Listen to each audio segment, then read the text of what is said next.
everybody. Welcome back to Mind Your Nest. I'm your host, Jennifer Rosen. And I know I say this all the time, but every time it's true. So I'm going to say it again. I'm truly excited to have this gorgeous woman in front of me. She's dressed up because she has an event to go to. And she's just filled with effervescent life.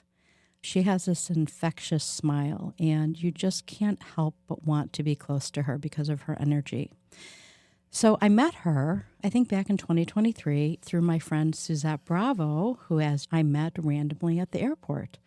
And Suzette invited me to an event.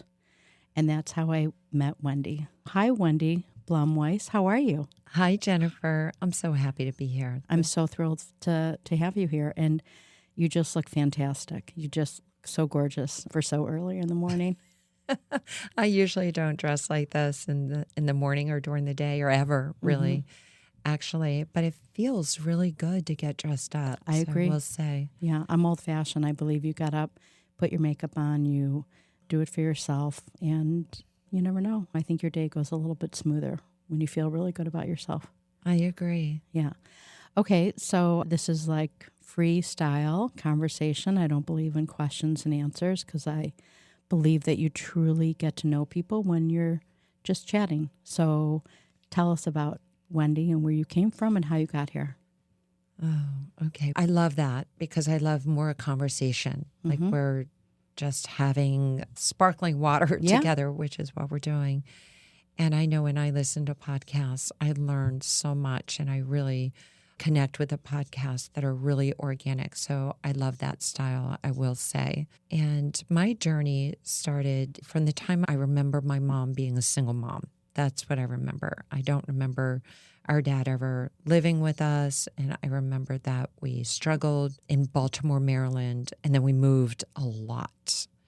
And my mom was actually married quite a few times before she passed. I was trying to figure out just how many times she had been married. And so I was a latchkey kid because most of that time she was single. She'd get married, get divorced, she'd be single.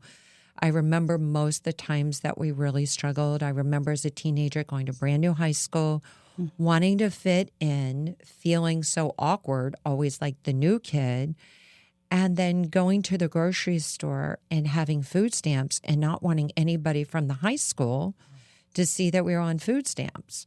So I remember feeling a lot of hiding and shame and feeling like I didn't belong.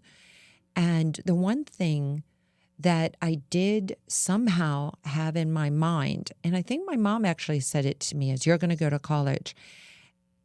And I didn't know how it was going to happen. I knew we didn't have any money. I worked since the time I was 13.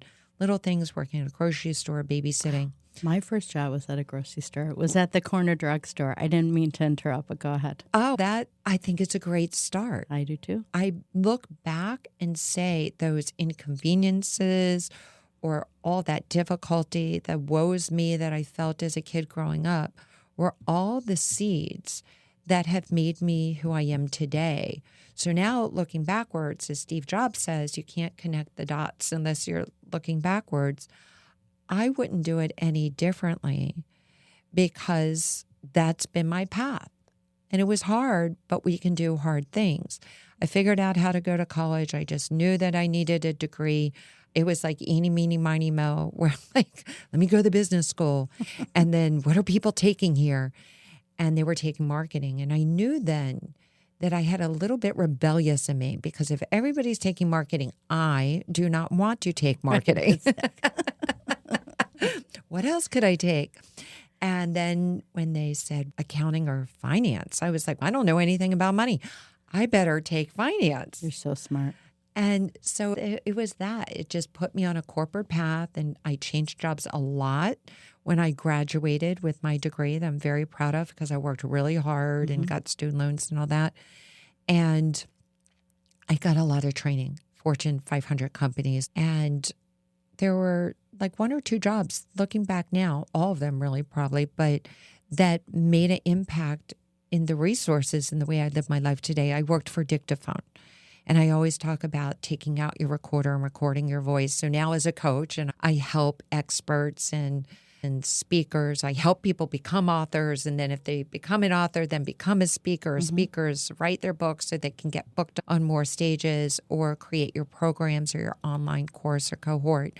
So I'm really passionate about helping people step into their voice and sharing their story and helping, if it's in their heart, to make a greater impact in the world. And those are really the only people I attract. Right. Then that's what I'm most passionate about doing. And I didn't always do that. I left the corporate world. I was sharing that at the Fortune 500. I worked for Dictaphone. So I always had a recorder. So I would record messages to myself. And then I ended up in the pharmaceutical industry. That was hard. You got videotaped all the time and you had to learn all these different disease states. Were you in sales?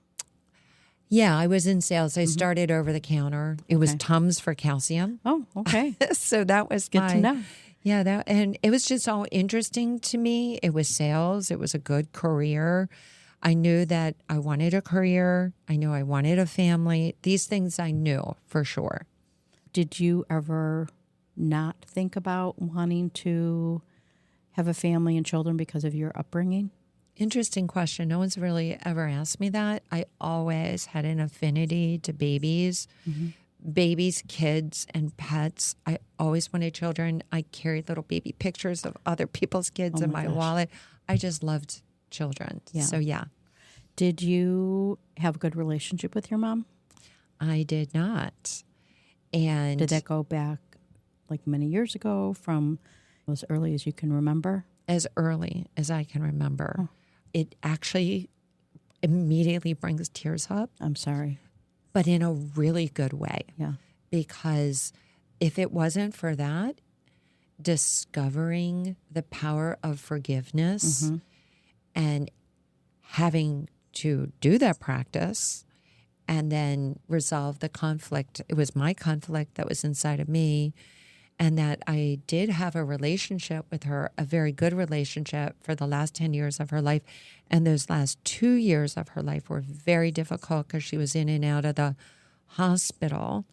And I was able to facilitate having some of the other family members that were no longer talking to her actually speaking with her before she passed. That's really extraordinary, really. Familial relationships are tough, and everybody says, which I believe to be true, you can't pick your family, you can pick your friends, and a lot of times our friends become our family. However, I've always been somewhat, not really an idealist, I'm very realistic, but I have always been fortunate to have a close, connected relationship with my family. However, on the flip side, it wasn't until many years ago that I realized that not everybody had such a close and connected and loving relationship with their family members, whether it's mother, daughter, father, son, siblings, whatever. So I do understand how that really fueled you and started really your foundation of who you are as a human being was already set from many years ago, and you really took it and turned it. It was like you just kept moving forward. I'm sure you did have some setbacks and emotion about all that, but I have tremendous respect for you because of who I'm looking at right now, that you definitely have a story to tell, and it's amazing. So when you were in corporate America and then when you were at the pharmaceutical industry, how did you decide, all right, I think there's something else that's in store for me? Interesting that what you just shared, because a lot of my life I thought about taking my life. And it was something that I battled secretly, but it was always inside of me. And then there was a time in my mid-40s, I remember the exact night at 45, I had an anxiety attack in the middle of the night. And I did the calculation. My great-grandmother lived to 99, my grandmother to 93, and my mom there at this time was in her late 70s. And I said, if I live to be, I did the math, I'm 45. If I live to 90, I have 45 years of living with this anxiety, this secret angst that is inside of me. And it scared me so much so that I was silently saying in the middle of the night, screaming, but not actually screaming, saying no. And that no the next morning actually became part of the catalyst of a significant change in my life and ended up being a career change. So at 45, when I woke up that next morning, I heard a voice say to me, what if everything that you know to be true is reverse? And I thought, where is that voice coming from inside of me? What is that? And then I went to turn on the TV and I said no. And I would always be talking, yakking on the phone. And I said no. And I said, I'm going to do everything in reverse. The things I don't do, I'm going to do. And the things I do, I'm going to stop doing. And that put me on a healing journey from 45 to 50, studying so many different modalities. I committed to and took courses and certifications in NLP and hypnotherapy and Reiki, all these things, meditation, and I committed to getting me right. My kids were teenagers at the time, so I was really worried that I had this secret side inside of me. That's very interesting. I'm finding a lot of similarities between the two of us. I don't know, how old were you when you became a single mom? I was 32. Okay, and how old were your kids? They were small, and I know we talked about yours. They were 2 and 3.5.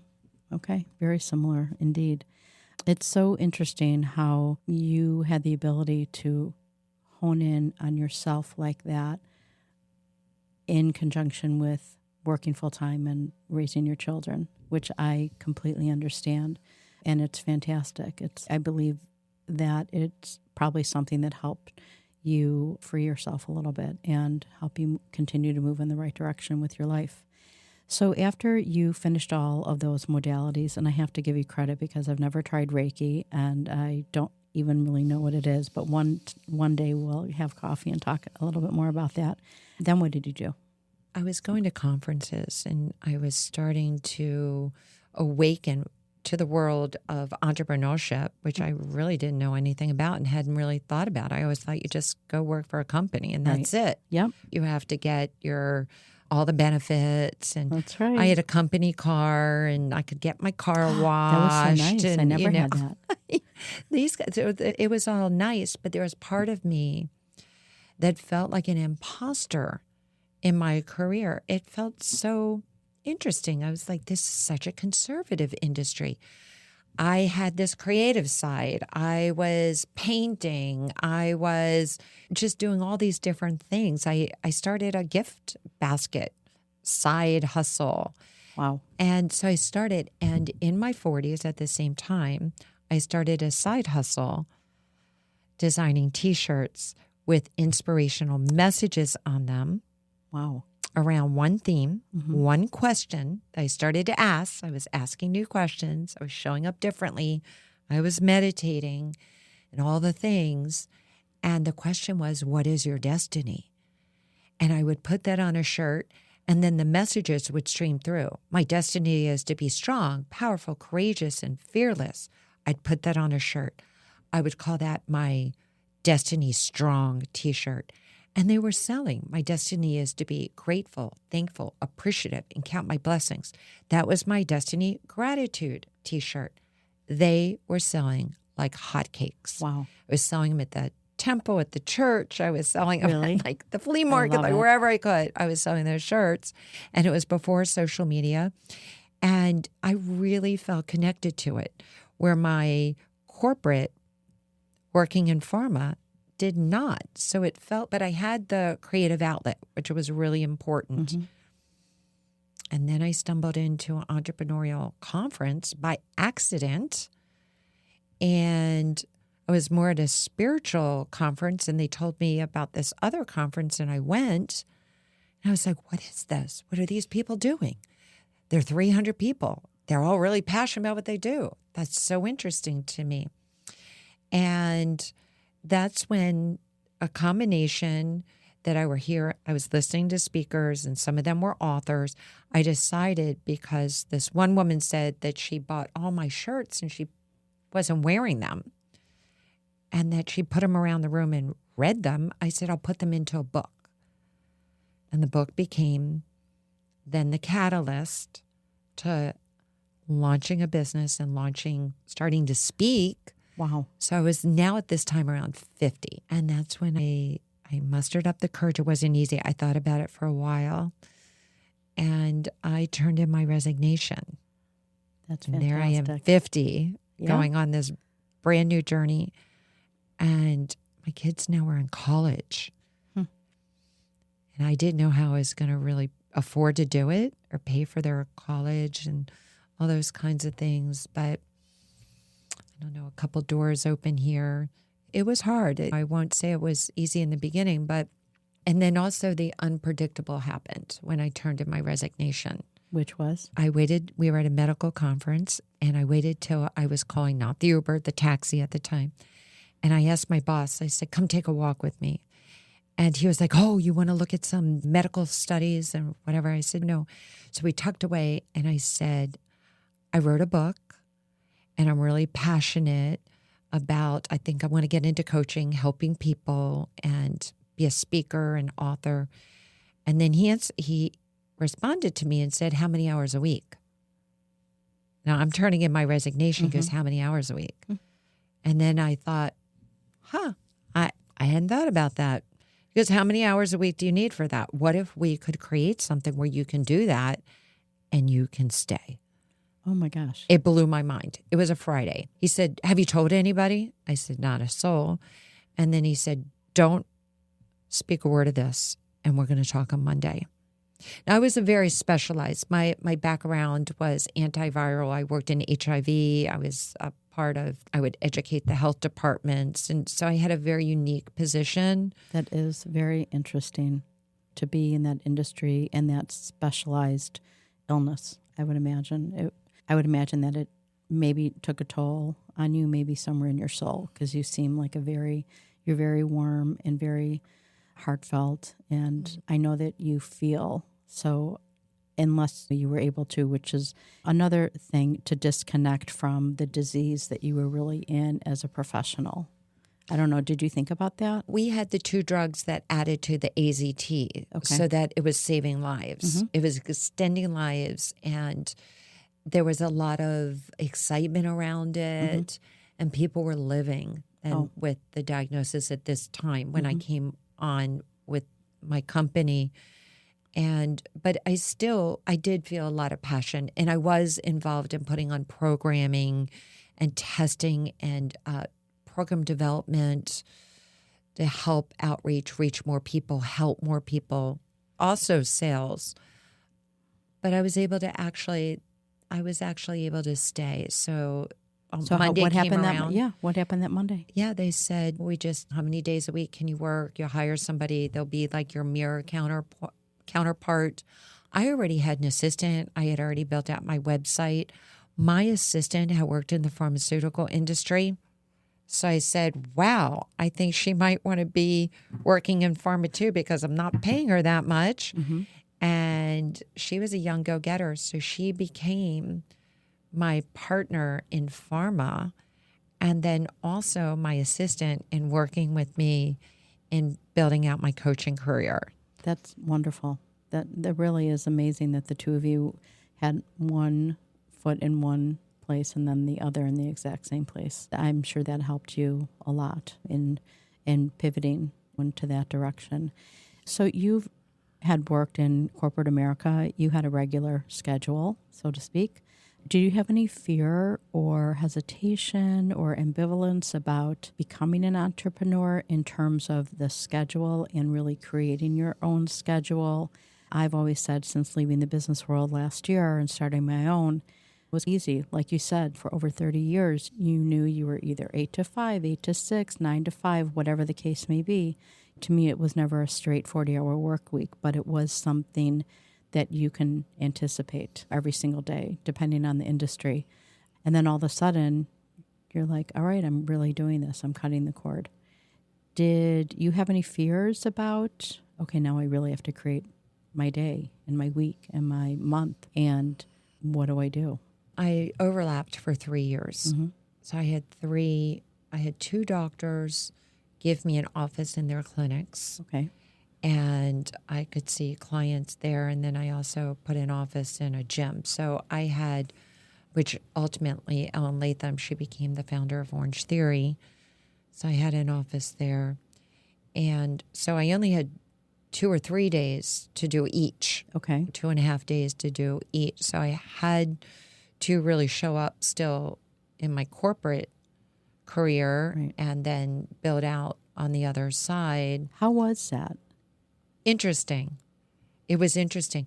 My doctors really liked what I was doing. They started to share with me that they wanted to write a book. One right away said to me, I think when I told her that I would still be calling on her, but not as often because I have this other thing that I'm going to be doing.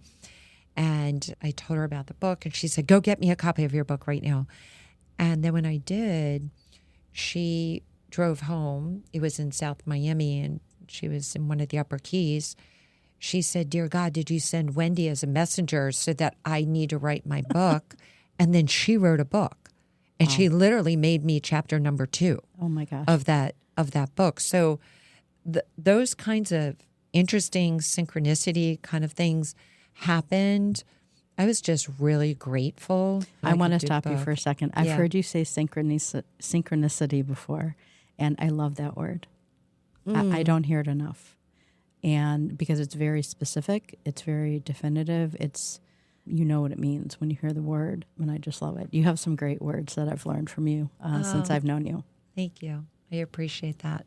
They're all words that I started to pay attention to. Mm-hmm.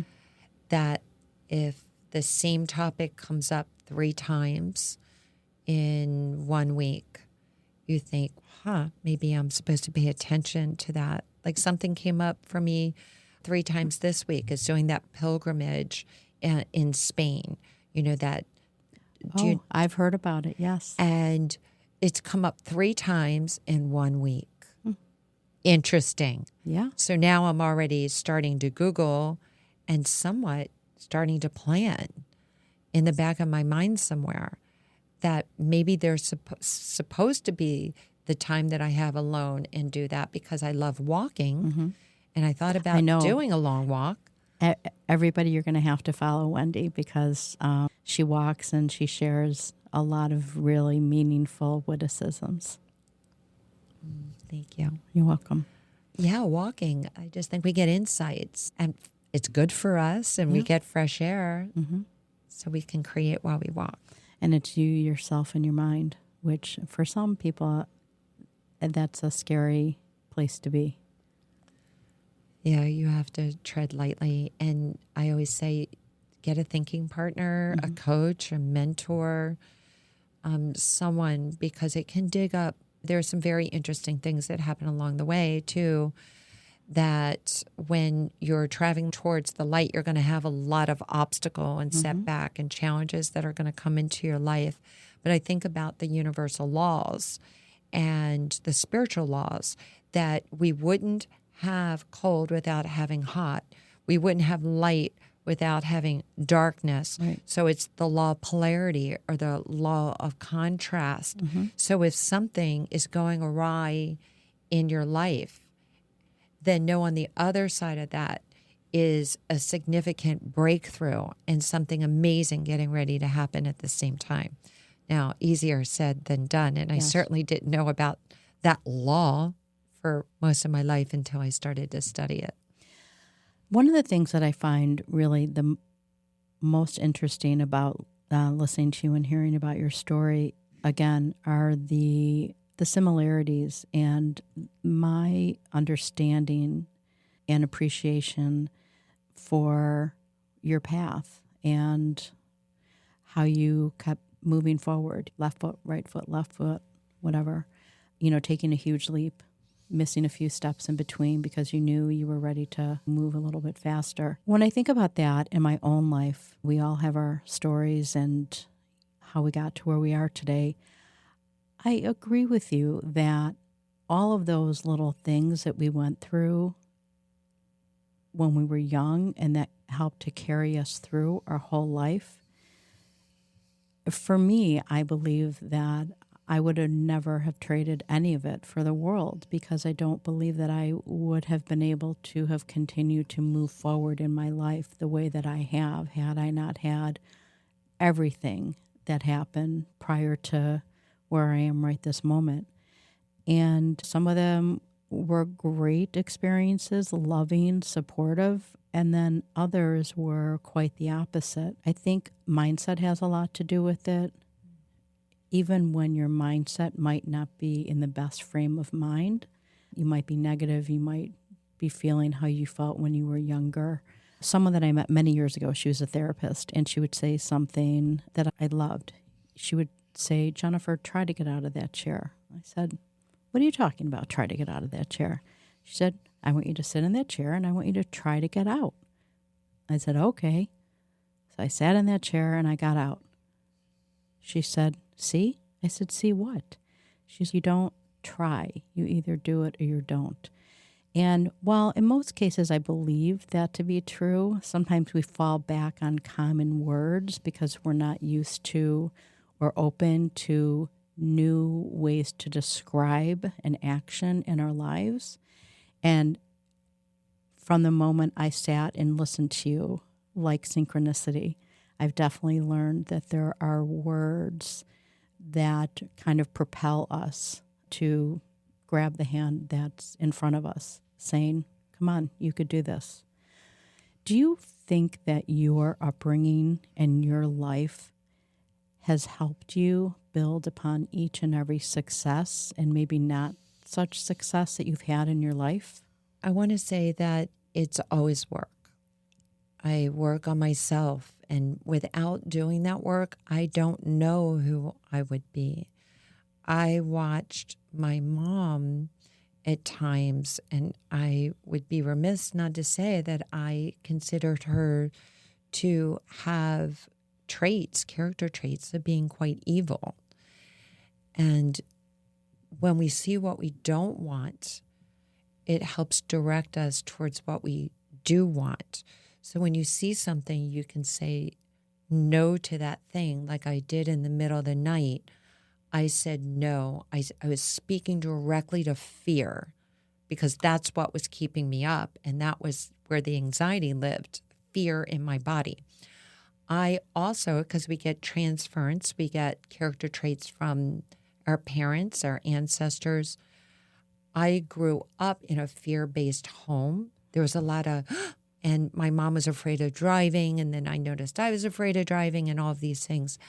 I think that just means that I need a lot of tools.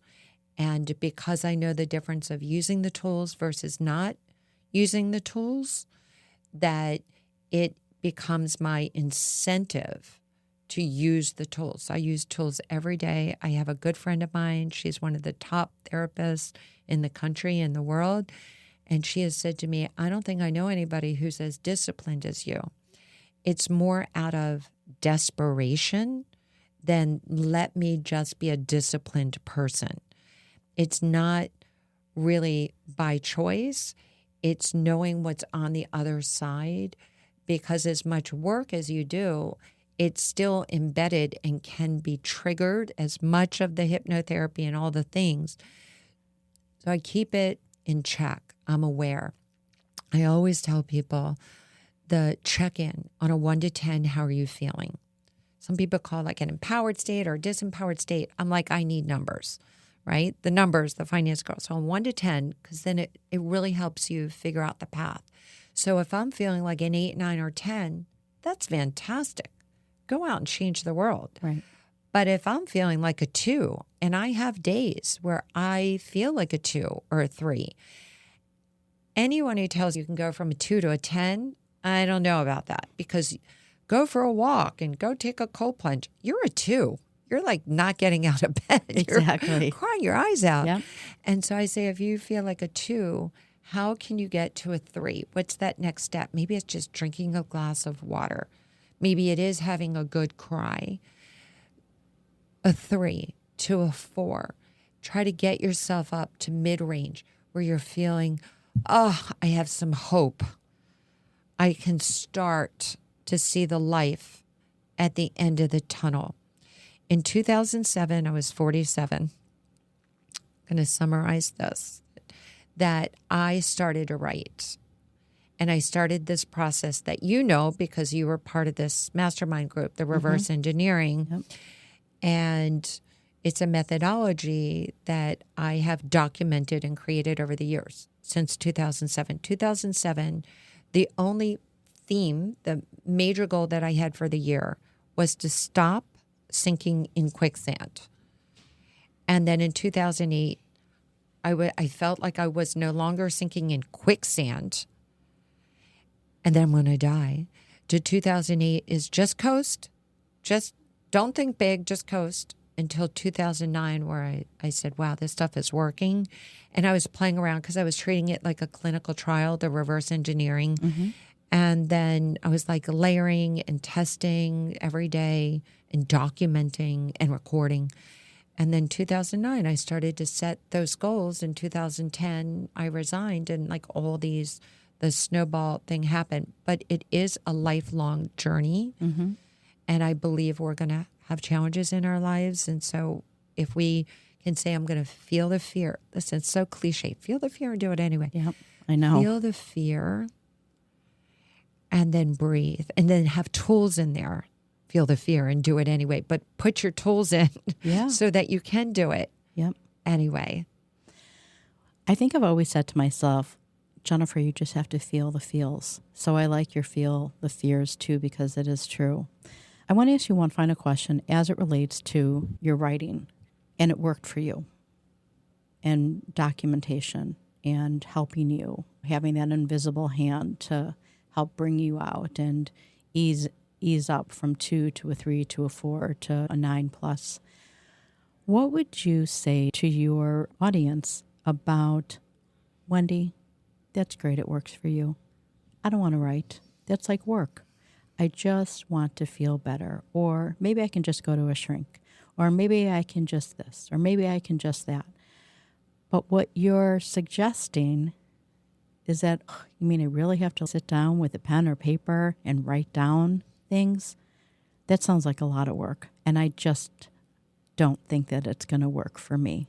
What do you say to those people? Start where you are.